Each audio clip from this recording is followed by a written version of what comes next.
Good Wednesday evening, listeners, and welcome to another live edition of Conversations of a Sister here on YouTube this Wednesday, February 28th, 2024. It's the last Wednesday of the month, and technically, February has been set aside as Black History Month. And although Black History Month is 365 days a year, we try and discuss those things about Black history during Black History. So, as we are in the last Wednesday of Black History Month, we decided to have tonight's topic of conversation be racism in America. Racism in America. And I thought about this topic because here we are in 2024 and we're still dealing with racism in America. So tonight's conversation here on our YouTube channel is racism in America. Racism has been reflected in so many discriminatory laws and practices and actions in these United States and violence against racial or other ethnic groups throughout these United States. And here we are in 2024, and racism still exists.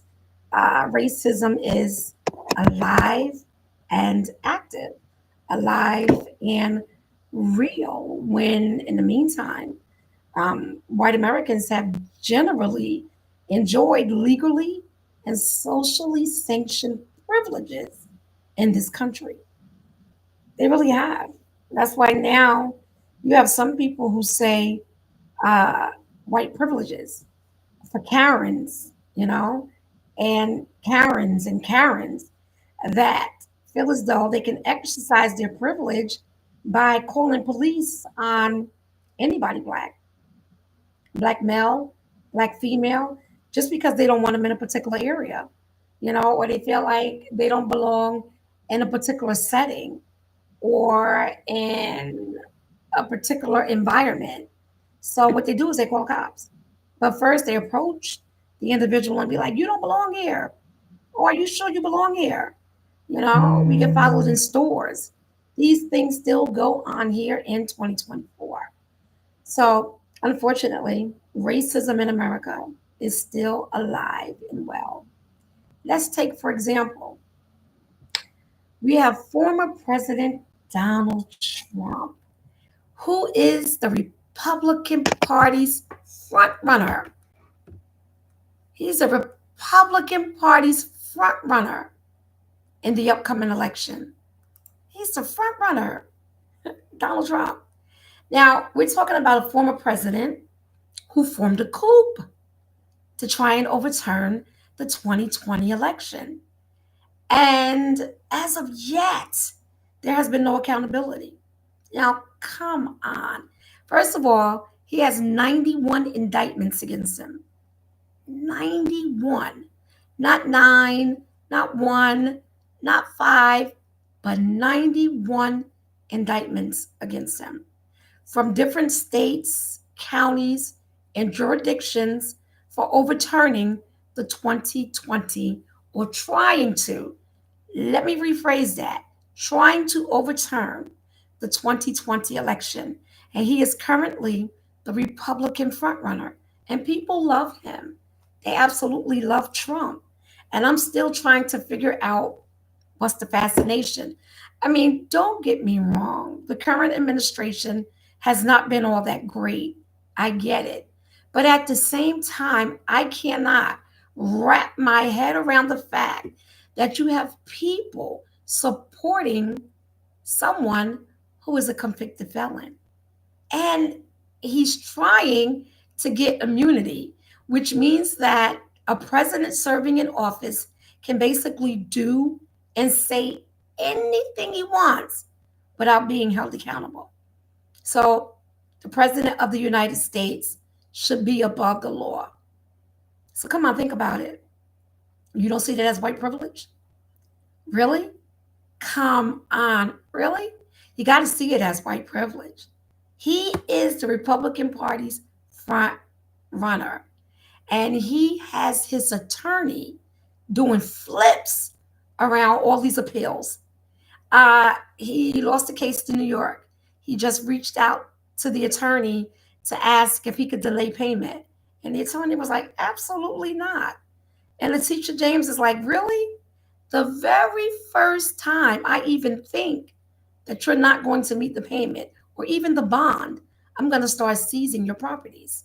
And I think that the reason why they're so strict with it is because he feels as though he's already untouchable or untouched. Hell, I feel like that because I'm like 91 indictments. People are still voting for him in these little primaries. I don't know who it is that love him. I'm starting to think that these people are in a cult. They're delivering white powder to judges and attorney generals who are trying him in upcoming cases. And the white powder is not even dangerous. It's like people are doing things, or his supporters are doing things to try and scare those individuals that are part of the process. But they're not letting it phase them. They're staying the course because it's like James Comey said, his former chief of staff or whoever that was on his administration at one time. He was like, these people don't really want to die for Trump. They're just like little naysayers that's trying to shake up the base. But really, come on, let's think about it. If it was Barack Obama, Barack Obama, the first black president in the history of these United States of America, if it was Barack Obama that formed a coup and tried to overturn the government, do you actually think that he would be the Democratic Party's front runner? Do you actually think that if it was Barack Obama, that the Republicans would be quiet? Really? Don't you think that if a bunch of black people and Hispanics would have marched on the Capitol on January 6th, do you actually think the outcome would have been the same? Do you think that Obama would have been able to come on the air and say, now, I really want you all to go home. We love you, we respect you, but we want you to go home. Do you really think that it would have been the same if it was a bunch of African American people that would have tried to overturn the election, the 2020 election on January 6th? Do you think that if a bunch of black people would have started busting out the windows in the White House, do you think the outcome would have been the same? Think about it. God forbid they would have put hoodies on their head. Do you think the outcome would have been the same? If a bunch of African Americans and Hispanics converged upon the Capitol on January 6th of 2020, do you think the outcome would have been the same?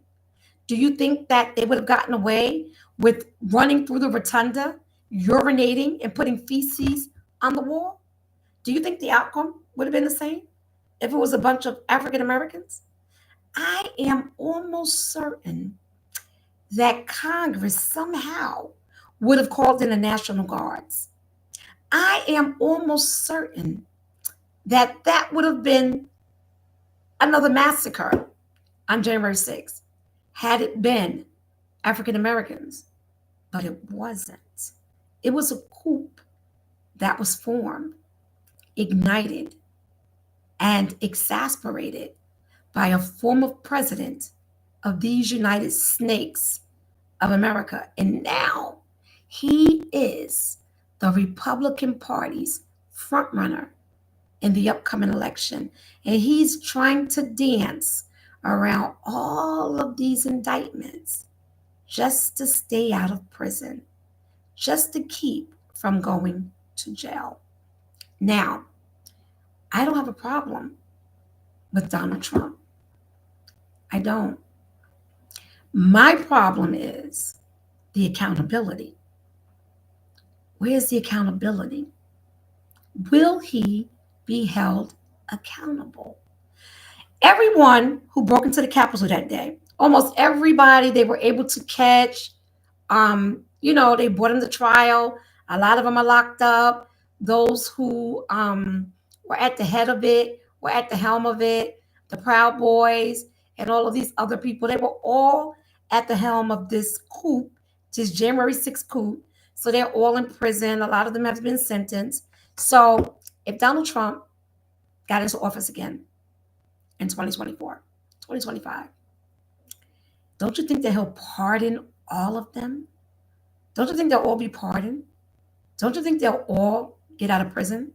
Don't you think that he will give them a get out of jail free card because he feels like he's gotten one? This is why he's going for this immunity. This is why his attorneys are fighting for this immunity because they feel like he should not be held accountable. He shouldn't be held accountable for January 6th because, after all, he's the president. He was the president of the United States. He's a white man. That's the difference. Because had it been Barack Obama, and I have to say Barack Obama, because he's the only African American president that these United States have had. And I swear to beans, I think that they are going to ensure that there isn't another one. But if there was, if Donald Trump was in blackface, I think the tables would be turned. And I know y'all know the tables will be turned too, because we all saw January 6th. I know I did. I watched in shock and disbelief as they marched upon the Capitol, bust windows, knocked through doors, walked in as if they owned the joint. And I sat in a state of shock, wondering when were they going to be stopped and who was going to stop them. Because after all, we all heard the speech when Trump said, I'm going to walk with you, I'm going to march with you, and we are going to take over and stop the steal. That's what he said. Because half of Trump followers believe that the election was stolen. They believe it, that the election was stolen. Although there's been no proof, and although it's been stated that it wasn't, and although everybody sane has said that Joseph Biden legitimately won as president of the United States, there are still those who believe that he did not. And why is this? Why is this? That is because the Republican Party's frontrunner is still touting the opposite, that the vote was stolen. That's what he's saying, that he was stolen. So what's bugging me out is, this is what's bugging me out. This is what really, really has me puzzled. This is what's really, really blowing my mind, is that a former president, a former president just might get away with it. That's the part that's bugging me out. And, I've had readers on my blog talk about it, and they believe that there is so much money behind Trump that this is why he's able to afford all of these appeals. This is why he's able to afford all of these lawyers. This is why he's able to work so hard at trying not to go to jail, but to get back in the White House, because he don't want to be held accountable. And will he? White privilege says possibly not. You have some that think that the KKK is backing them, and that the KKK is the strongest organization out there, and that those who are in power are in the KKK, and they are the ones that's funding Trump and making it possible. And I mean, is he racist? I don't know. Is he? Because this is not about him being racist. And don't get me wrong, racism is alive in these United States. And I think that he's living proof. But I think that he's living proof because he formed a coup and is the Republican Party's frontrunner. That, to me, is inconceivable. It's like, where's the accountability? What was the point of the January 6th committee? Oh, that's right. That's the case that he has put in front of the Supreme Court. He was able to take that to the Supreme Court. And now the Supreme Court is going to hear it. The Supreme Court is going to decide whether or not he can be deemed immutable. Because this is his immunity case that the Supreme Court is going to hear. They're going to hear it on April 26th. And they're saying that there should be an outcome by mid-May, the beginning of May, but definitely in May. And I think they said that Ronald Reagan did the same. He took an immunity case in front of the Supreme Court. He lost it, but he took it there. He was able to get that far. But the bottom line is he took it there. He got a hearing with the Supreme Court. Privilege. Again, if this was if Barack Obama had formed a coup and wanted immunity from all of these charges that are pending because of January 6th, would the Supreme Court even entertain it? Would they? Would they entertain it? After all, he's a black man. African American individuals and indigenous people, we don't have the privilege that white Americans have in America. Our justice system looks different. We don't have that. This is why racism is alive and well in these United Snakes of America, because justice is rare. I think about the Ahmaud Arbery case. Innocent black young man jogging through a neighborhood when these white privileged neighbors took it upon themselves to stalk him and kill him because they felt like they had that right. They were protecting their neighborhood. So they had that right to kill him. They had a right to stalk him because, after all, houses in their neighborhood, had been burglarized. So they felt like Ahmaud was suspicious. All he was doing was jogging through their neighborhood. He went out as a black man for a jog. But they felt like because he looked suspicious in their neighborhood, they were going to stalk him. And stalk him they did. And that boy fought for his life. And they still killed him. They shot him in cold blood. But justice was served because his mother saw to it. She made sure that those neighborhood vigilantes went to jail. But they thought that their white privilege was going to save them. But you want to know what was happening before Ahmaud Arbery's case went public nationwide? There was a prosecutor, because one of the men was very well connected in that town. So one of the prosecutors was hiding the case. She was holding it up and refusing to try it. If I'm not mistaken, she's probably in jail by now because she was later charged as well for protecting them. Just protecting them. They were protected.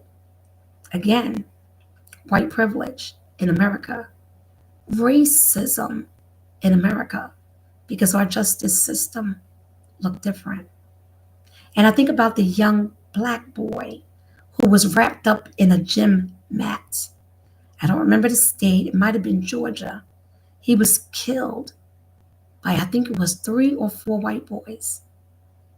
But they were protected because one of the boys, his father was either a sheriff, a cop, but they were protected that he died and suffocated in this mat, although evidence proves that he was murdered.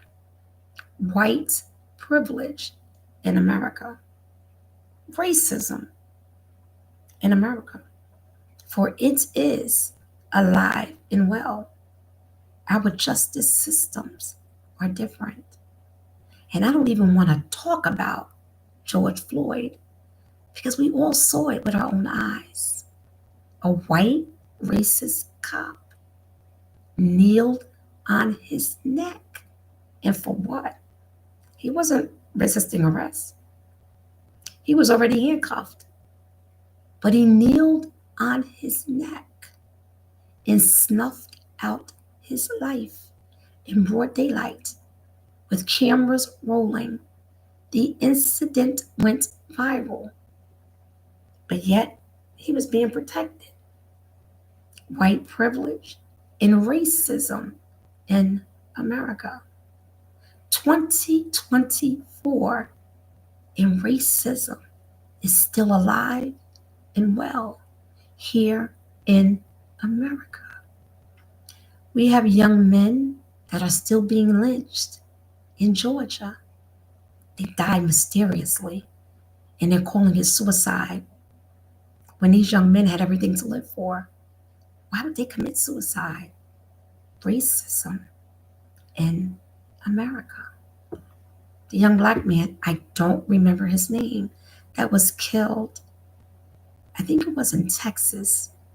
He was sitting in his living room, minding his own business, when a cop had the wrong apartment. She thought she was in her apartment. Really? Did the key work for the door? No. But she walked in. She thought it was her apartment. Black man sitting in his own apartment. She walked in, she shot him, and she killed him. She's doing time, but she tried to get out of it by being protected. And I think she's only going to do maybe 10, 15, 20 years. Racism in America. And need I even mention Trayvon Martin, young black boy. I think this year he would have turned 26. All he did was walk to a store in his father's neighborhood. I believe it was Homestead, Florida, to get a bag of Skittles. He was wearing a hoodie. And this white privileged man felt like Trayvon looked suspicious. So he followed him. He harassed him. He stalked him. In fact, he called police and they told him to stand back. Don't don't follow him. He followed him anyway. But Florida has that law, conceal and carry, and he followed him anyway. He opened fire. He killed Trayvon. Trayvon whooped his ass before he did, but he killed him because he had a gun on him. He shot him. Racism in America. White privilege. Why? Because George Zimmerman, I think that was his name, he was protected by the Stand Your Ground law in the state of Florida. And there's other states that have that same law. Because look at the young lady who broke down in her car one night. I think it was in Detroit, Michigan. She walked up on somebody's porch. All she wanted was help. So she knocked on the man's door. And she said, "Oh my God, I need help." I don't even think she said that. I think she said, "My car broke down." She may not even said anything. But he came to the door with a rifle and he shot her. And he said, "Oh my God, I was scared for my life. I thought she was trying to break in." And they were like, "How? She didn't have anything." I think he lied and said she had a gun in her hand. It was investigated and they found out that it was a lie. He killed her because she was black. And he tried to stand your ground law. But no, that attorney general wasn't having it. She brought him to justice and justice was served. But it was still racism in America because he felt like because she was black, He could say, stand your ground. And he could stand on that, but it didn't work. Justice was served. Come on. And we all know about Breonna Taylor. We all know about Sean Bell. We all know about Amadou Diallo. I mean, the list goes on. The list goes on because racism in America is alive and well. The only difference now is that it's just being filmed. But it doesn't mean that it's not happening because it is. There are still things that are happening that are very much a mystery. We have trafficking, sex trafficking of a lot of young kids. We have killings, mysterious killings of a lot of young people. So it's still happening. They're just doing it undercover. But racism is still alive and well. They're just thinking of new ways to get away with it. Be diligent, be knowledgeable, find out, read, explore, because it's happening. Racism is alive and well. And just like you and everyone else, we are going to see if former President Donald Trump will be held accountable because I'm starting to wonder. And just as things are heating up for him, we have the Speaker of the House, Mitch McConnell, who has announced that he will not seek re-election. I don't think that he has a choice because the people in his state are extremely disgusted with him. They really are. So is there a right is right and a wrong is wrong? It may not be in the GOP's eyes. And I quite frankly don't care. But what I do care about is accountability. Hold him accountable. Will they? But just think about it. If it was Barack Obama, trust and believe, the circumstances would be different. Had it been a bunch of black people that converged on the Capitol on January 6th, the outcomes would be different. And I'm not even talking about them going to jail. They would have been slaughtered right there on the steps of the Capitol. They wouldn't have even gotten that far. So trust and believe the circumstances would have been different because racism in America is still alive and well. So we shall see if accountability will win. We shall see. For those of you who tuned in tonight, thank you so much for tuning in. I sincerely appreciate you. I will republish tonight's episode for those of you who like looking at it later and talking about it on my blog. Until next week's conversation, whatsoever things are just, lovely, honest, pure, and true, think on those things. Have a great night. See you next week.